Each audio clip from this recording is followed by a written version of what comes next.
El tiempo. ¿Qué es?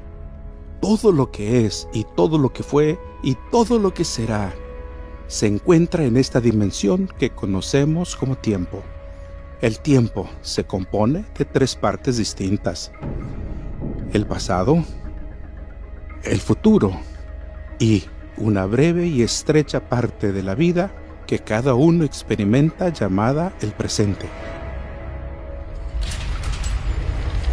Ese momento continuamente deslizándose entre dos aparentes eternidades, desde el lejano borde del pasado distante hasta el horizonte de un futuro misterioso sin fin, hasta donde sabemos la humanidad se limita a avanzar a través del tiempo, nunca retroceder. Pero ¿y si fuera posible que una persona escapara los límites del tiempo y lo detuviera en su curso y se moviera en él como quisiera? ¿Qué harías? ¿A dónde irías? ¿Viajarías al pasado lejano para ver la construcción de las pirámides? ¿O quizá presenciar de cerca el nacimiento de Jesús?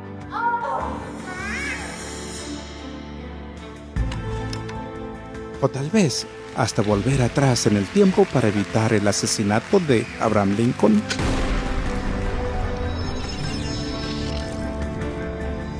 Por otro lado, ¿qué harías si pudieras transportarte al futuro para avanzar a cualquier momento y anticipar el resultado de cada decisión que pudieras tomar? Para salir de la dimensión del tiempo y el espacio y mirar bien a tu alrededor. ¿Quién no quisiera hacer eso? ¿Qué harías con esa clase de poder? ¿Es tan solo una fantasía? Quizás no del todo. A comienzos del siglo XX, Albert Einstein presentó al mundo una teoría de la relatividad. Más tarde, cuando se probó y corroboró su veracidad, revolucionó nuestra comprensión del tiempo y espacio. Einstein descubrió que el tiempo se puede desacelerar y acelerar, dependiendo de qué tan rápido te mueves en relación con algo más. Por ejemplo, un astronauta en una nave que se aleja de la Tierra y casi la velocidad de la luz envejecería más despacio que su mellizo que permaneció en la Tierra.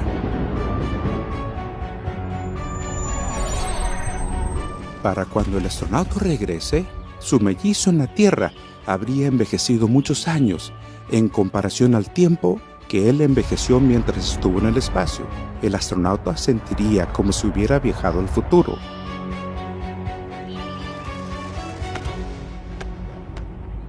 ¿Y qué si hubiese un ser poderoso, libre de la restricción del tiempo?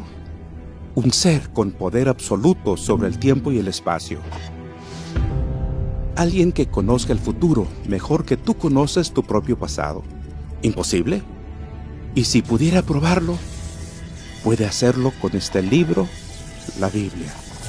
Sus páginas contienen más de 2000 distintas predicciones comprobables. Si te dijera que más de 1800 de estas profecías ya se han cumplido, ¿te interesaría saber más? Quiero ser claro, la Biblia no es un almanaque que revela quién ganará la próxima Serie Mundial o cómo saber los números de la lotería, pero sí responde a las preguntas realmente importantes sobre nuestro futuro y tu futuro. Y aunque quizás sepas que la Biblia está llena de profecías, ¿sabes qué tan exactas han resultado dichas predicciones? Amárrate bien el cinturón, amigo. Estás a punto de descubrirlo. Él quita reyes y pone reyes, porque su dominio es dominio eterno. Reinos en el tiempo.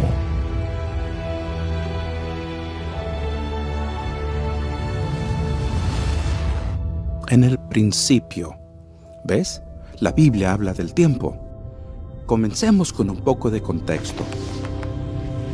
La Biblia es un libro compuesto por 66 libros, escrita por alrededor de 40 autores en 3 idiomas, en 3 continentes, en un período de alrededor de 1500 años. Sus autores fueron personas de todo tipo y clase, pastores, reyes, sacerdotes, gobernantes y pescadores, cada uno con una personalidad única. Escribieron a partir de bastantes experiencias diversas, algunos desde prisiones, otros desde palacios. Algunos vivían en cuevas, otros cautivos en tierras foráneas. Aún así, la Biblia ofrece un relato consistente, con un claro comienzo, un tema constante y un final lógico, todo en torno a un personaje central. Quizás por esto es que la Biblia es el libro más vendido de todos los tiempos, con más de 5.000 millones de copias distribuidas. Veamos la primera profecía.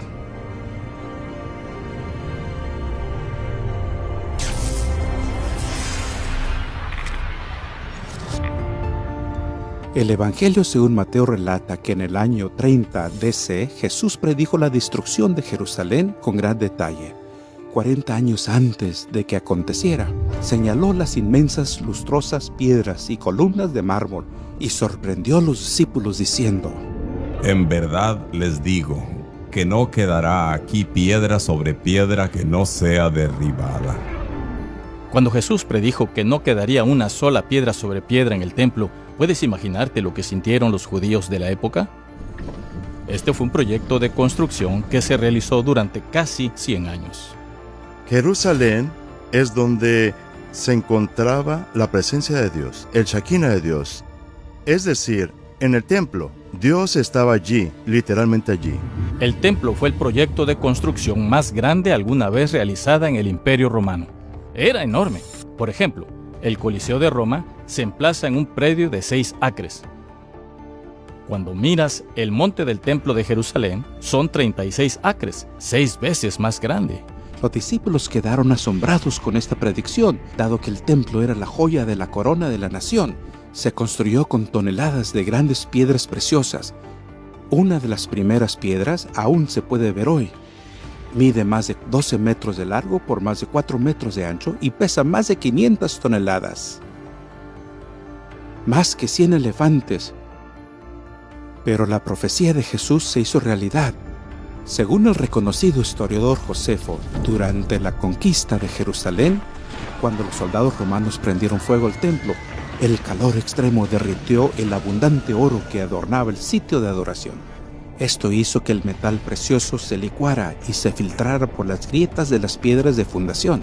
Tras la batalla, los soldados romanos regresaron y tumbaron cada una de las piedras a fin de recuperar el oro. Como resultado de la destrucción, el tesoro que fue recogido del templo se usó para acuñar monedas romanas. Se denominan monedas Judea Capta y existen cientos de clases y miles de ejemplares, en general de bronce, a veces de plata y a veces de oro, con una palmera que representaba Judea y una mujer sentada llorando que representa a los judíos. Todas tienen la inscripción Judea Capta, que significa Judea conquistada. No pasará esta generación hasta que todas estas cosas acontezcan. Según el libro de Números, capítulo 32, versículo 13, una generación es de 40 años. Jesús lo predijo en el año 30 DC. Exactamente 40 años más tarde, en el año 70 DC, las fuerzas romanas destruyeron el templo. Asombrosamente, existe otra profecía bíblica sobre la lucha de los judíos con Roma, que precede la época de Jesús. Jehová traerá contra ti una nación de lejos, del extremo de la tierra, que vuela como águila, nación cuya lengua no entiendas, gente fiera de rostro que no tendrá respeto al anciano, ni perdonará al joven. Pondrá sitio a todas tus ciudades hasta que caigan tus muros altos y fortificados en que tú confías. Y en efecto, los romanos se abalanzaron sobre Jerusalén y sitiaron la ciudad.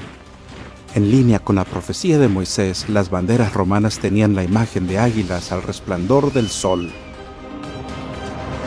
Hoy, lo único que queda del templo original es la estructura exterior, conocida como el Muro de los Lamentos. Es interesante que al caminar desde el Muro de los Lamentos hacia el sur, Hay un camino allí que está lleno de escombros y que tiene enormes capas de piedras rotas, apiladas unas sobre otras, que fueron arrojadas y amontonadas allí. Hoy día, no hay duda histórica alguna de que los romanos lo destruyeron. Lo destruyeron en el año 70 después de Cristo, que culminó en ese siglo, y que fue el fin del templo en Jerusalén. Eso habla de la validez de una profecía hecha hacía décadas por una persona que sabía que eso iba a suceder. Sión será arada como un campo, Jerusalén se convertirá en un montón de ruinas y el monte del templo será como las alturas de un bosque. El pueblo judío y la nación de Israel tienen una historia abrumadora.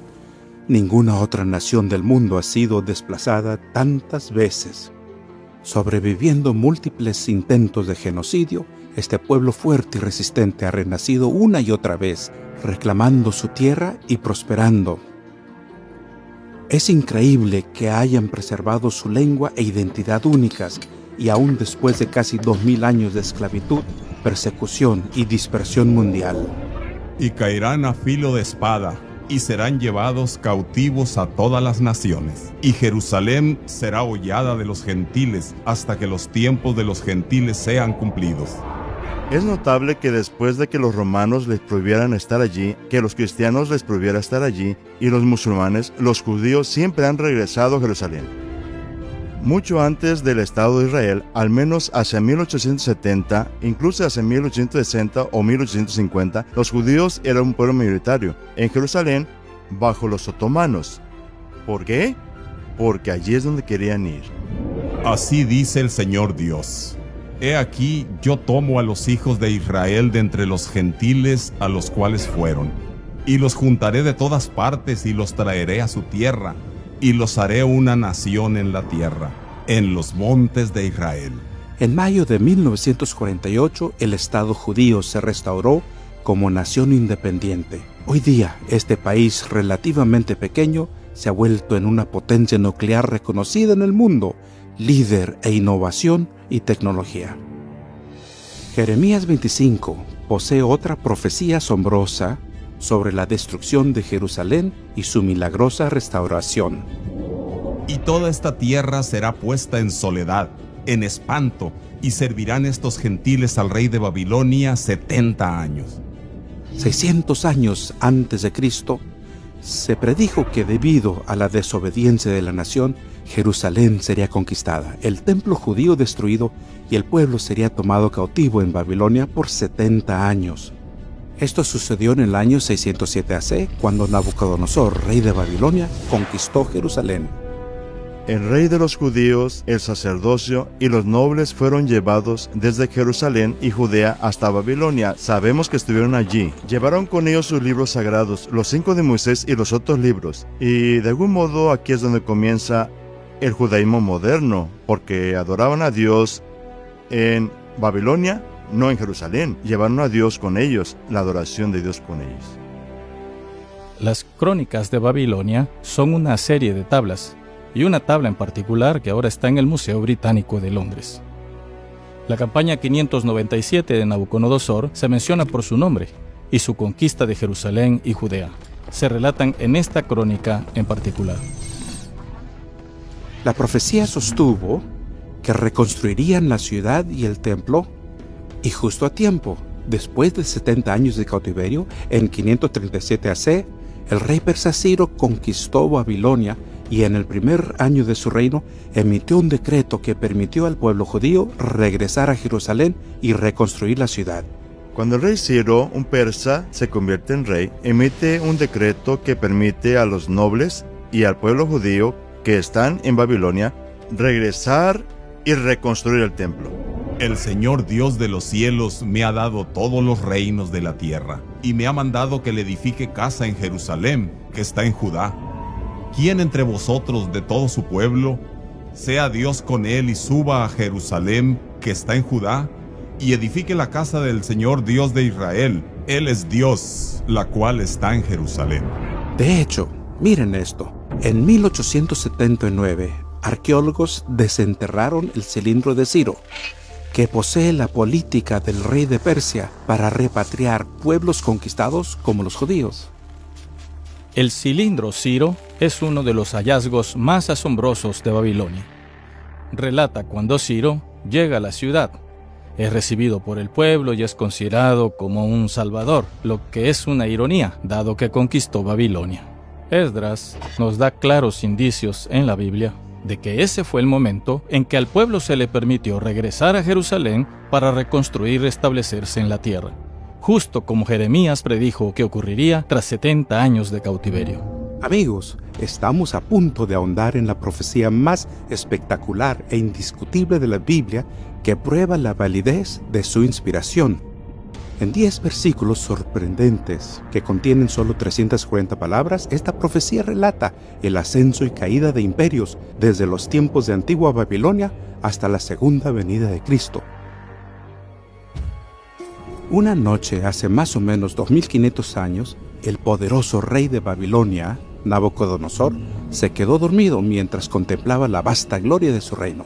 Mientras este gran arquitecto de uno de los imperios más poderosos del mundo finalmente se quedó dormido, se preguntaba qué deparaba el futuro para su reino. Dios tomó esta oportunidad para revelarle a través de un vívido sueño, no solo el destino final de su nación, sino el ascenso y caída de los imperios del mundo, desde sus días hasta el final de la historia de la tierra.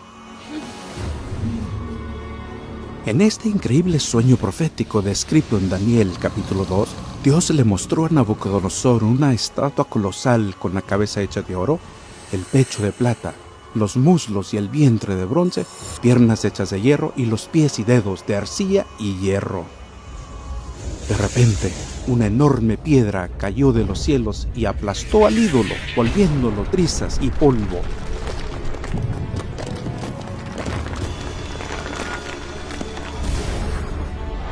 Y la piedra se convierte en una gigantesca montaña que llena la tierra. Nabucodonosor sabía que no era un sueño común, así que preocupado, el rey llamó a sus consejeros más sabios para que le relataran su sueño y su significado. Por supuesto, no supieron el sueño del rey, pero luego Dios otorgó el mismo sueño y su interpretación a un judío que vivía en Babilonia, un joven llamado Daniel. Él se presentó ante el rey y relató los detalles exactos de su sueño, y luego dio la interpretación.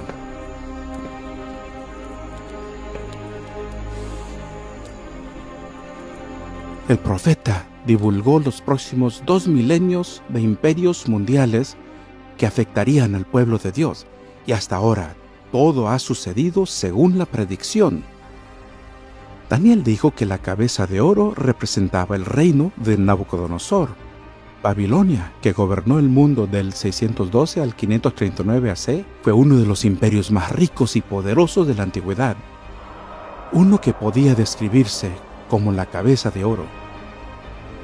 Babilonia tal vez fue una de las ciudades más sofisticadas y opulentas alguna vez edificada hasta ese punto de la historia, y Nabucodonosor, que reinó durante más tiempo en la historia de Babilonia, reconstruyó la ciudad como vidriera para el mundo entero. La mayoría de las ciudades en el mundo antiguo eran aldeas con muros. Incluso Jerusalén, en los tiempos del rey David, era pequeña. Pero Babilonia era una ciudad aún para estándares modernos. La ciudad de Nínive, la capital asiria, era una ciudad de 2.9 millas cuadradas. Roma tenía 1 milla cuadrada. Tenemos Atenas, que por supuesto era como la capital de los filósofos, con 0.8 millas cuadradas.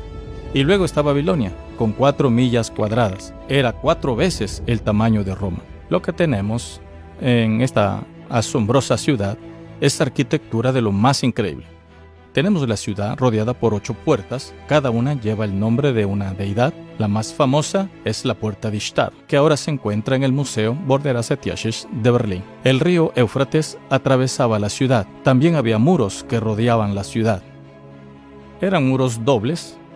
El muro exterior tenía casi 7 metros de espesor. El interior casi 4 metros de espesor. Había una gran sociedad politeísta, una gran civilización que estaba decidida a conquistar el mundo. Y Nabucodonosor era la potencia y la fuerza detrás de todo eso. Daniel le explicó al rey que Babilonia al final caería como potencia mundial y sería reemplazada por otro reino, uno representado por el pecho y los brazos de plata.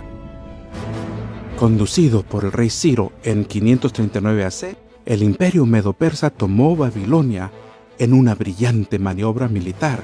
En una noche, la inmensa ciudad fue conquistada con sus muros y puertas aún intactos. Más increíble aún, los detalles de esta victoria eran parte de la profecía de hacía más de 150 años. Heródoto realmente nos cuenta la historia. Nos cuenta que, tras ahogarse su caballo, Ciro se enfureció con el río y decidió tomarlo. Hizo que sus soldados cavaran 540 canales para desviar el río y así destruir su cauce. Pero al hacerlo, logró algo que lo ayudaría a conquistar la mismísima ciudad de Babilonia. Y cuando desviaron el río, pudieron marchar por debajo de los muros de la ciudad, ya que las compuertas del río quedaron abiertas. Entraron a la ciudad derrocando la nación más poderosa del mundo. Y eso hizo el ejército, entró a la ciudad, pudieron abrir las puertas superiores y conquistar Babilonia en su totalidad, algo inimaginable en esa época. Es lo que decía la profecía, y fue exactamente lo que sucedió. Así dice el Señor a Ciro, su ungido, a quien he tomado por la diestra para someter ante él naciones y para desatar lomo de reyes, para abrir ante él puertas y las puertas no se cerrarán, para que sepas que yo soy el Señor, Dios de Israel, el que te llama por tu nombre. 150 años antes, Ciro había sido nombrado. Aquí está el profeta Isaías, mirando hacia el futuro y mediante inspiración divina, nombra a la persona exacta que vendría a conquistar Babilonia, según la profecía. En Isaías capítulo 44 tenemos esta maravillosa profecía en donde dice a los ríos, séquense, y yo secaré tus ríos, dice el Señor. Y a Ciro, mi ungido, mi pastor, él cumplirá todo esto. Así que en este texto, de 150 años antes del acontecimiento, vemos ya a Isaías que predice los medios exactos por los cuales Ciro tomaría la ciudad de Babilonia. Algo bastante increíble cuando pensamos en la profecía bíblica. Que llamo a Ciro mi pastor, y todo lo que yo quiero cumplirá, diciendo a Jerusalén, serás edificada, y al templo serás fundado. Los persas adoran a un dios, son monoteístas. Tienen eso en común con los judíos. Es probable que ahí haya un punto de entendimiento. Con Ciro y su conquista de Babilonia, se abre paso al periodo del imperio medo-persa, que se extiende del 539 hasta el 331. Cuando llegaron los medo-persas, hubo una transición. Pasaron del oro a la plata. La plata se convirtió en la moneda común. Y si bien antes había plata en Babilonia, no hacían mucho uso de ella, ya que había tanto oro. Así la plata llegó a ser la moneda de comercio con otras naciones y esa fue la forma común de referirse a los medo-persas, como el imperio de plata. Y después de ti se levantará un tercer reino, de bronce, el cual se enseñoreará de toda la tierra. Todos los eruditos religiosos concuerdan en que el reino de bronce en la imagen simboliza Grecia. Llegaron al poder cuando Alejandro Magno conquistó a los persas en la batalla de Arbela en 331 AC.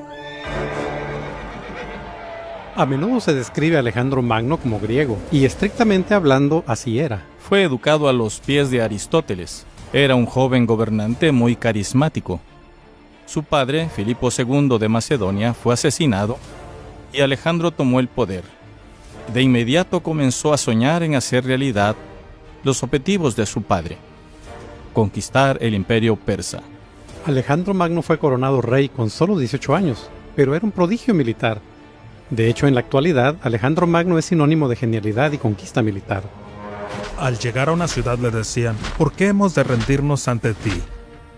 Y una de las historias cuenta que había una ciudad al borde de un precipicio y les dijo a sus hombres, quiero que marchen hacia el acantilado hasta su muerte en el mar. Y obedientemente los hombres comenzaron a marchar hacia el precipicio. Alejandro Magno dijo, si mis hombres están dispuestos a obedecerme, no hay forma de que no conquistemos vuestra ciudad.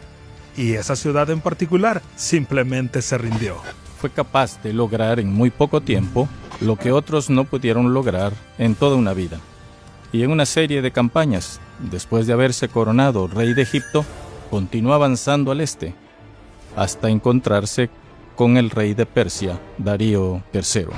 Alejandro no persigue a Darío cuando escapa al oriente, hacia su tierra. Alejandro se dirige al sur, porque quiere ocupar las tierras costeras, lo que hoy sería Palestina y luego Egipto. Para seguir avanzando debe conquistar Tiro. Y demolerán los muros de Tiro, y destruirán sus torres, y sacaré de ella su tierra, y la dejaré como una piedra lisa. Tendedero de redes será en medio del mar, porque yo he hablado, dijo el Señor Dios. Por más de un milenio, desde 1500 AC, los fenicios fueron la potencia naval indiscutible del mundo antiguo. Crearon y controlaron una gran cantidad de puertos comerciales a lo largo del mar Mediterráneo. De hecho, los fenicios son considerados tan expertos, por lo que se los lleva a los puertos del Mar Rojo. La Biblia describe a Salomón llevando a los marineros del rey de Tiro para llevar sus flotas por el Mar Rojo. En 597 AC, el profeta Ezequiel predijo que cada edificio de la ciudad de Tiro sería derribado por un ejército invasor. De hecho, se arrojaría cada piedra al mar. Tiro fue una ciudad maravillosa durante esa época. Fue una de las ciudades comerciales más grandes de ese periodo. Y aquí estaba esta profecía, diciendo que caería la ciudad. Ni Alejandro Magno parecía poder derribarla. La sitió durante 7 meses, y entonces se le ocurrió un plan. Entonces Alejandro dijo: bien, si están en el mar, les llevamos la tierra a ellos. Entonces utilizó los bloques de la vieja ciudad, las grandes rocas, las arrojó al mar y construyó una calzada para poder superar los muros de la nueva ciudad en donde se encontraba la isla. Y así podría desplegar a su ejército. Tiro es atacada, destruida por completo. Eso fue el cumplimiento exacto de la profecía, porque la profecía decía que se arrojarían piedras al mar y se convertiría en un lugar donde se arrojan las redes de pesca, y eso fue exactamente lo que sucedió. Tengan en mente que la idea que los griegos dominarían al mundo era una predicción muy audaz. Recuerden que en el momento en que Daniel hizo su profecía, Grecia era un montón de tribus de guerra con muy poca influencia en el mundo. Grecia quedó en el poder hasta alrededor de 168 AC, hasta ser conquistada por la siguiente potencia mundial que estaba por llegar. Y habrá un cuarto reino, tan fuerte como el hierro. Y así como el hierro desmenuza y destroza todas las cosas, este reino desmenuzará y triturará a todos estos. ¿Quién siguió a Grecia? Es un hecho irrefutable de la historia que la monarquía romana de hierro la conquistó y gozó de su supremacía durante los siguientes 600 años. Una vez que aparece el hierro, el principal efecto, en especial en términos militares, es la considerable caída del precio de las armas. Entonces el precio de producir una punta de flecha o de hierro, o una punta de lanza de hierro, o un casco de hierro es mucho menor que el del bronce, principalmente porque el bronce contiene estaño, y este metal podría obtenerse en 2 lugares en el mundo antiguo: Afganistán, o lo que hoy se conoce como Afganistán, o lo que hoy es Cornwall, en Inglaterra. Y su comercio era muy costoso, así que la edad de hierro redujo el precio de la guerra. Esto aumenta el tamaño de los ejércitos. Roma era violenta, eran despiadados, estaban decididos a conquistar a donde fueran, y eran como el hierro, quebrantaban todo en su camino. Cuando el Imperio Romano comenzó a caer en 476 DC, no fue conquistado por una sola potencia. Más bien, varias tribus bárbaras conquistaron a Roma y desmenuzaron la nación, tal como lo profetizó Daniel. Fueron varias las razones por las cuales Roma perdió su poderío. Hubo invasiones bárbaras del norte. Roma tuvo que incurrir en muchos gastos. Roma realmente se disolvió. Tuvo muchos problemas internos. Y a medida que Roma se desintegraba, sabemos de al menos 10 tribus que llegaron y tomaron partes del Imperio Romano. Eso obligó al emperador Constantino a evacuar a Roma y moverse hacia el este para establecer un nuevo centro para su imperio, Constantinopla. 10 de estas tribus originales se convirtieron en las naciones de Europa moderna. Se les conoció como los ostrogodos, los visigodos, los francos, los vándalos, los alamanes, los suevos, los anglosajones, los érulos, los lombardos y los burgundios. 7 de estas tribus aún existen en Europa. Por ejemplo, los anglosajones se convierten en ingleses, los francos en franceses, los alamanes en alemanes y los lombardos en italianos. En cuanto a aquello que viste, el hierro mezclado con tiesto, se mezclarán con simiente humana, mas no se pegarán como el hierro no se mezcla con el tiesto. Mediante matrimonios, alianzas y tratados, muchas potencias intentaron en vano reunir al continente europeo. A lo largo de la historia, líderes como Carlomagno, Napoleón, Kaiser Wilhelm, Mussolini y Hitler lucharon por rehacer la gloria del antiguo imperio romano. Pero acechados por las palabras de la profecía de Daniel, no se unirá una parte con la otra, todos fracasaron. Como es de esperar, muchos incrédulos dijeron que las profecías de la estatua de Daniel eran tan precisas que fueron escritas después de los hechos. Pero el sorprendente hallazgo de un joven pastor, en 1946, lo cambió todo.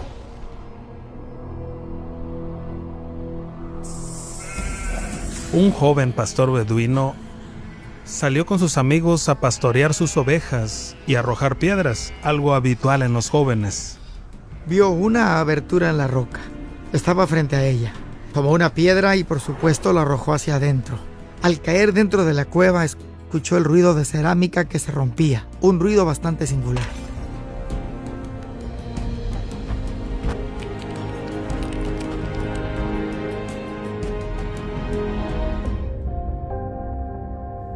Encontró vasijas llenas de pergaminos en el fondo de la cueva.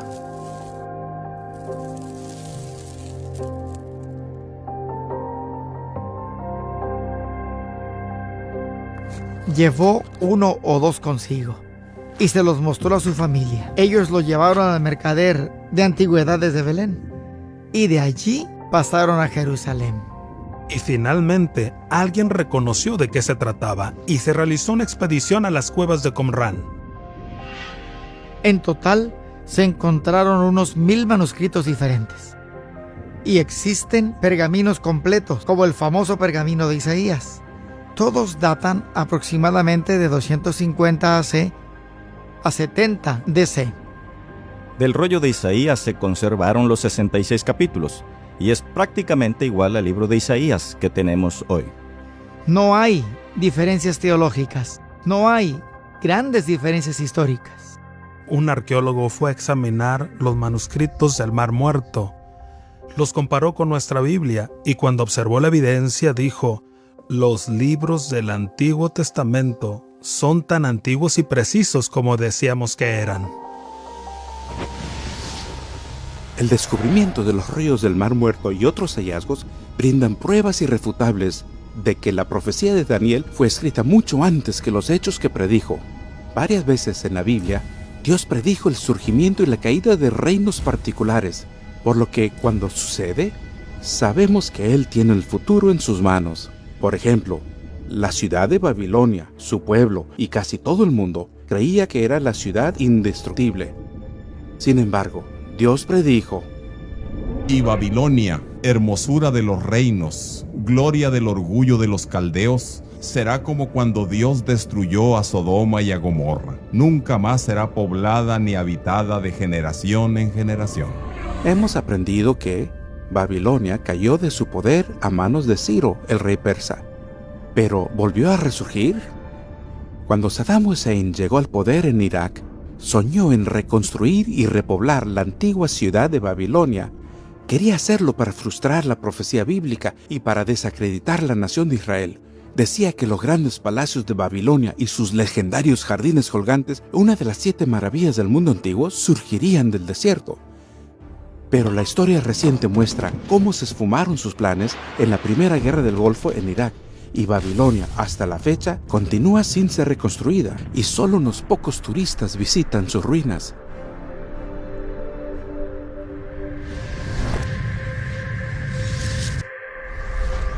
Al sudoeste de Israel, al margen del río más largo del mundo, se encontraba el reino de Egipto. Con sus grandes pirámides, sus templos colosales y agricultura de todo el año, parecía que Egipto perduraría como una superpotencia a lo largo de la historia. Sin embargo, en el momento culminante del poderío egipcio, la Biblia audazmente predijo que el reino no volvería a tener una posición dominante entre las naciones del mundo. El profeta Ezequiel declaró: Haré volver a los cautivos de Egipto y los regresaré a la tierra de Patros, a la tierra de su origen, y allí serán un reino humilde. Será el más humilde de los reinos y jamás se levantará sobre las naciones, y los empequeñeceré para que no dominen a las naciones nunca más. El antiguo Egipto fue una de las civilizaciones más conocidas. Por miles de años, Egipto dominó una gran parte del mundo antiguo.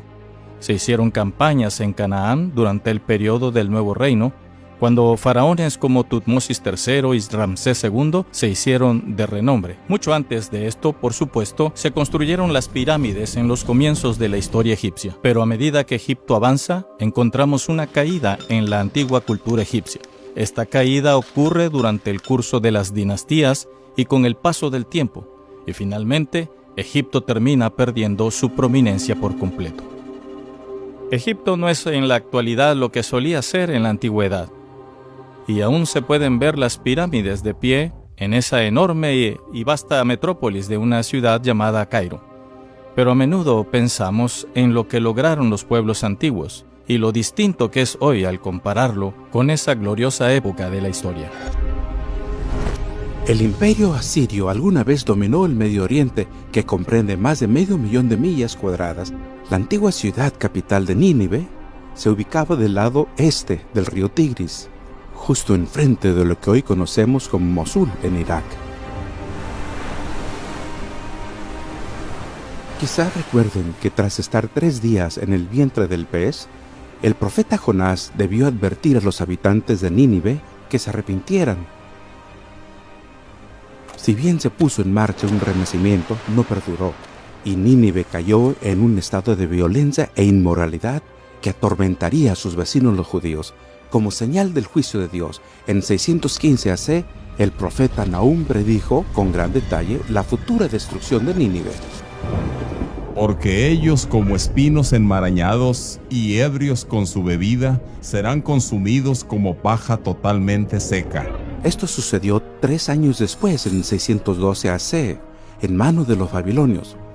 Aquí hay algunos puntos destacados de la profecía de Nahum. Nínive quedaría devastada, en parte por las fuertes lluvias e inundaciones. Los comandantes del ejército escaparían. También sucedió. Un incendio destruiría la ciudad, y aún más notable, la ciudad no volvería a levantarse. Nínive no vuelve a construirse como ciudad. El gran Sigurat de Nínive, el palacio de Nínive, ninguno fue reconstruido. Para obtener una perspectiva de estas predicciones, los profetas de la Biblia predijeron que ciudades principales como Babilonia, Tiro y Nínive serían destruidas y nunca más renacerían. Así fue. Sin embargo, Jerusalén fue destruida y reconstruida 27 veces y aún perdura el día de hoy. Una y otra vez, la historia ratifica la Biblia.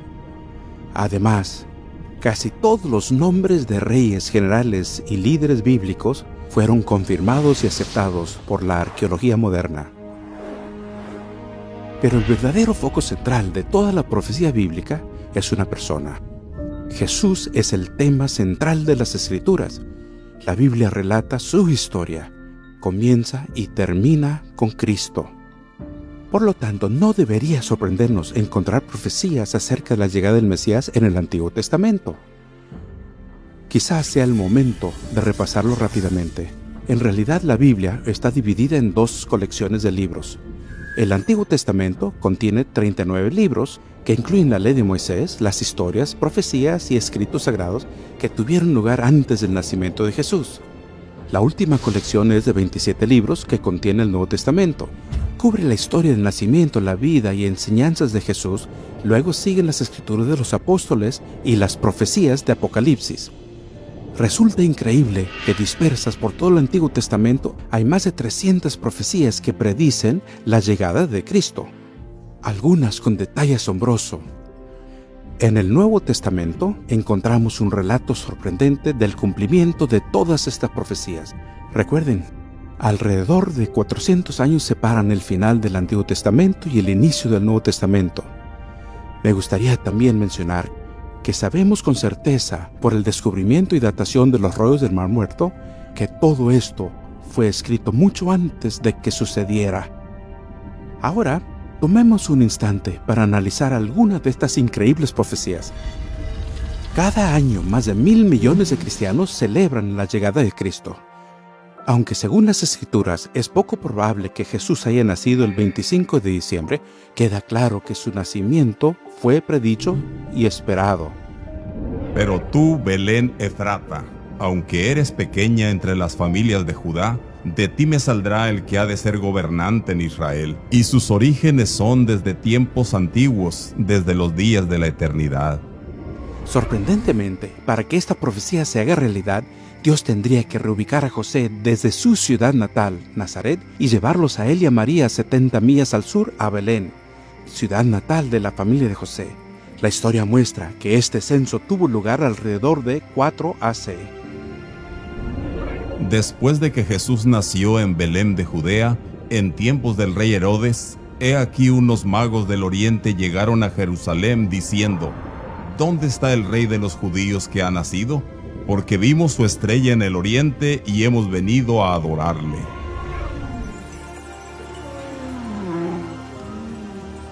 La Biblia no solo predijo específicamente dónde nacería Jesús, sino que indica dónde comenzaría su ministerio. Esta profecía de tiempo viene del libro de Daniel. Has de saber y entender que desde la salida de la orden para restaurar y reconstruir a Jerusalén hasta el Mesías habrán 7 semanas y 62 semanas. En primer lugar, recuerden, al calcular una profecía hebrea, un día simboliza en verdad un año. Este principio puede encontrarse en Ezequiel 4:6. Eso significa que las primeras 7 semanas y 62 semanas, o 69 en total, deben entenderse como 483 años. Eso nos lleva exactamente al año 27 DC. Ese fue el mismo año en que Jesús fue bautizado a los 30 años de edad e inició su ministerio. Increíble. Esta profecía se hizo durante el cautiverio de los judíos en Babilonia, más de 500 años antes del nacimiento de Cristo. Un sorprendente cumplimiento que no podría considerarse casualidad. Muchos intérpretes observaron que el principio del día por año queda realmente confirmado. En particular, la profecía de las 70 semanas. La profecía indica que pasarían 69 semanas proféticas, es decir, 483 años hasta la llegada del Mesías. En Lucas capítulo 3, él habla sobre la llegada de Juan el Bautista y dice: en el año 15 del reinado de Tiberio César. Tiberio comenzó su propio reinado al morir Augusto César en el año 14 DC. Calculamos el tiempo en que Juan el Bautista inició su ministerio. Luego vino Jesús y fue bautizado poco después. Vemos que llega al 27 después de Cristo. La profecía dice la llegada del Mesías. Y la palabra Mesías en hebreo significa el ungido. ¿Existió una unción de Jesús en el 27 después de Cristo? Sí, la hubo. En Hechos 10, versículo 38, vemos que Jesús fue ungido con el Espíritu Santo. El profeta Isaías del Antiguo Testamento predijo que Jesús nacería de una virgen 700 años antes que realmente sucediera. Por tanto, el Señor mismo os dará una señal. He aquí, una virgen concebirá y dará a luz un hijo, y le pondrá por nombre Emmanuel.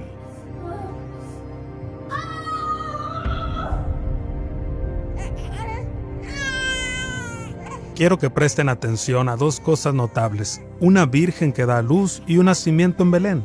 Estas son cosas que Jesús jamás habría podido manipular. Jesús jamás podría haber dicho: intentaré cumplir esas profecías, porque uno no puede elegir cómo nacer o dónde nacer. Sin embargo, estos 2 hechos ocurrieron en la vida de Jesús. Una profecía del Antiguo Testamento predijo que el nacimiento del Mesías estaría asociado con un evento genocida.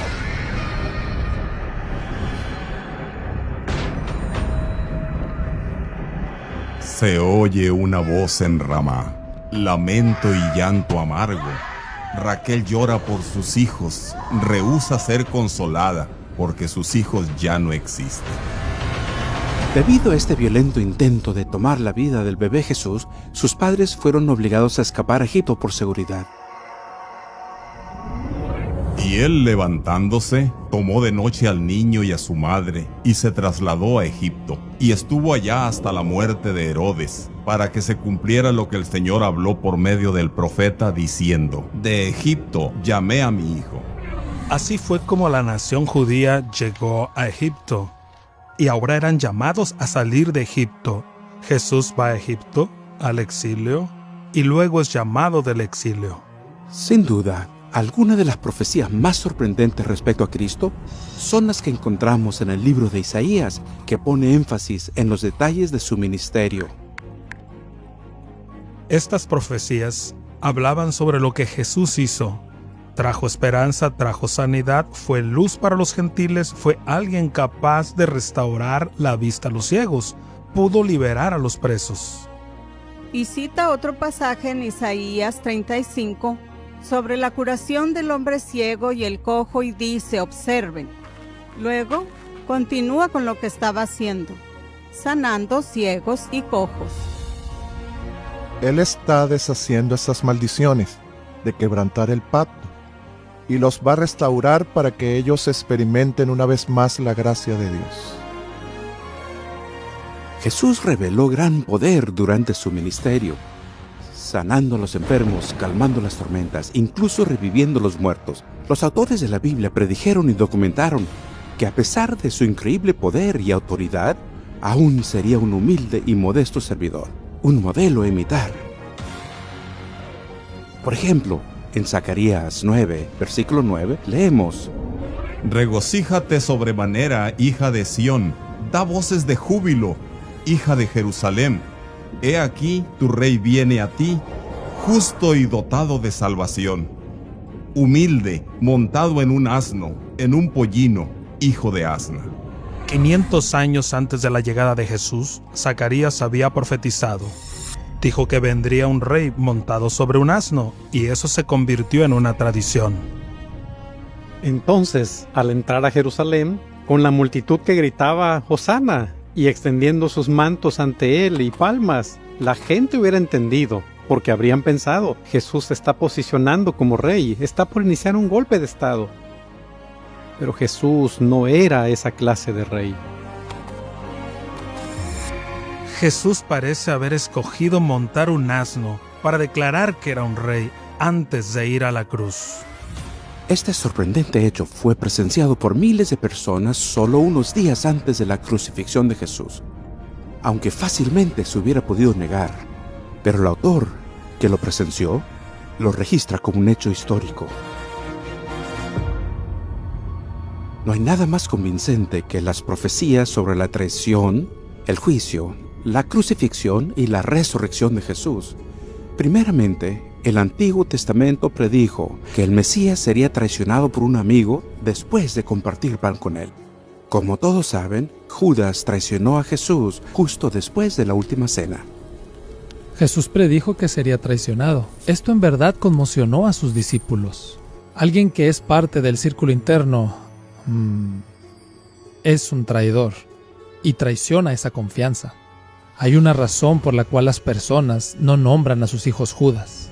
Aún mi íntimo amigo, en quien yo confiaba, el que de mi pan comía, contra mí se ha levantado.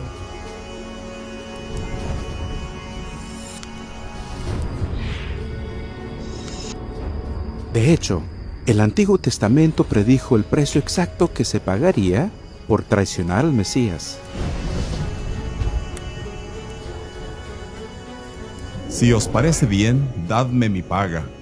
Y pesaron como mi salario 30 piezas de plata. Esta predicción tan precisa da un paso más allá.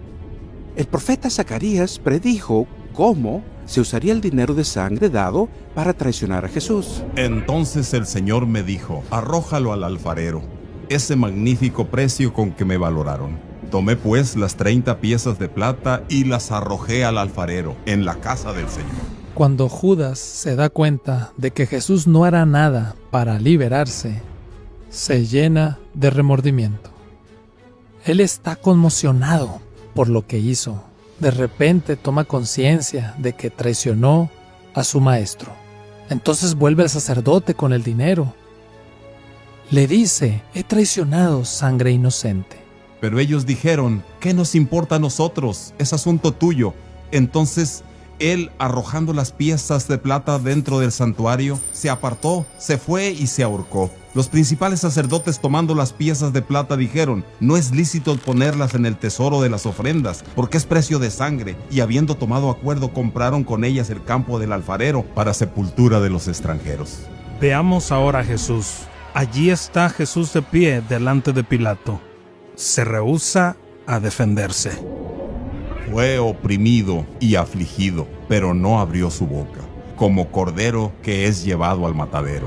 El autor del universo es ridiculizado, atormentado, y aún así permanece en silencio, de forma tal que sorprende a Pilato, el cínico romano, como algo extraordinario. Esto no se parece a nada que haya visto antes. Es muy claro que Jesús va a la cruz de forma voluntaria y que ve su muerte al igual que los autores del Evangelio, como la culminación de la salvación. 1000 años antes que se practicara la crucifixión, el rey David predijo cómo ejecutarían al Mesías. Porque perros me han rodeado, me ha cercado cuadrilla de malignos.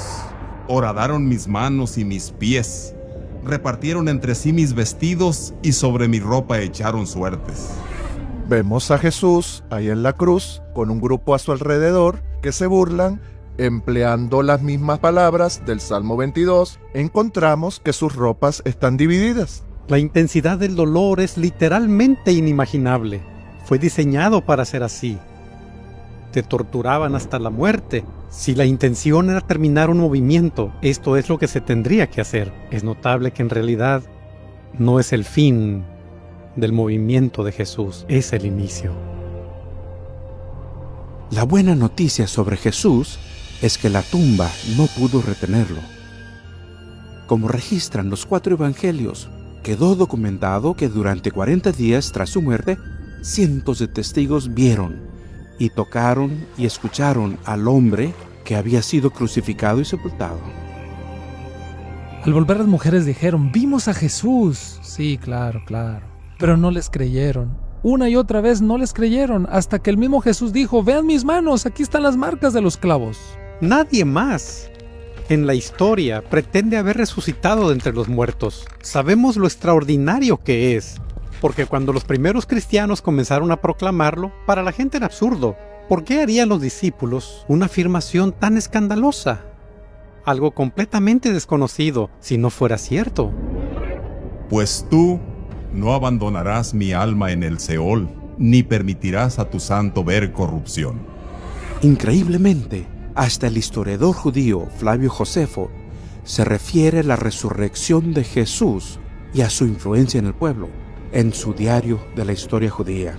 Apareció por aquel entonces Jesús, un hombre sabio, si es que debe llamársele hombre, pues realizaba obras asombrosas y era maestro de muchas personas que aceptaban con gusto la verdad. Había cautivado tanto a judíos como a griegos. Él era el Mesías. Tras ser acusado por los líderes de nuestro pueblo, Pilato lo condenó a la cruz.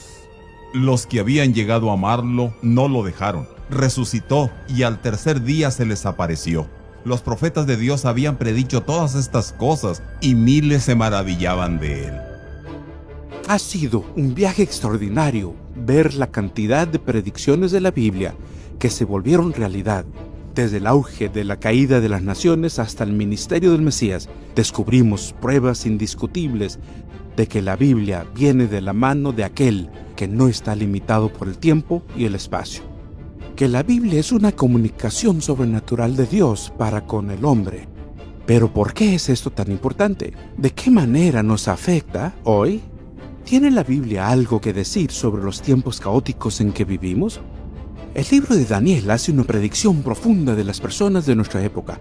El profeta dice respecto a los últimos días: Daniel, guarda en secreto estas palabras y sella el libro hasta el tiempo del fin. Muchos correrán de aquí para allá y el conocimiento aumentará.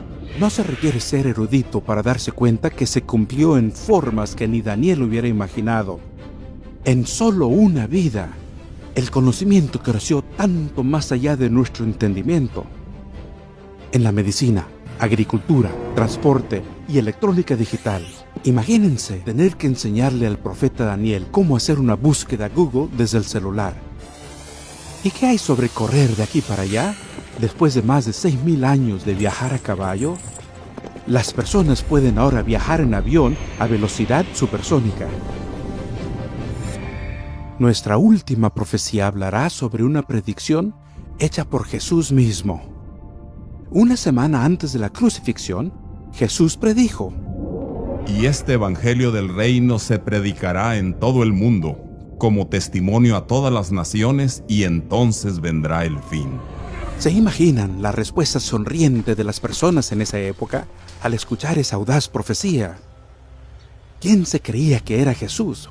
Aquí estaba este pobre carpintero sin educación, que nació en un establo, que nunca había escrito un libro, sin vínculos políticos, prediciendo que sus enseñanzas darían vuelta al mundo. Pero lo que es aún más extraordinario es la segunda mitad de esa profecía. Jesús dice, sin ambigüedades, que cuando su mensaje vaya por el mundo, entonces llegará el fin. Actualmente, cientos de satélites que dan vuelta por el planeta nos brindan una comunicación global casi instantánea. A través de la radio, la televisión e internet se transmite el evangelio a todo el mundo.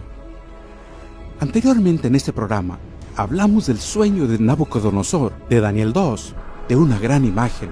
Representaba las potencias mundiales hasta nuestros tiempos. Y si recuerdan, al finalizar el sueño, cae una enorme piedra desde los cielos y destruye la imagen y luego las hace añicos.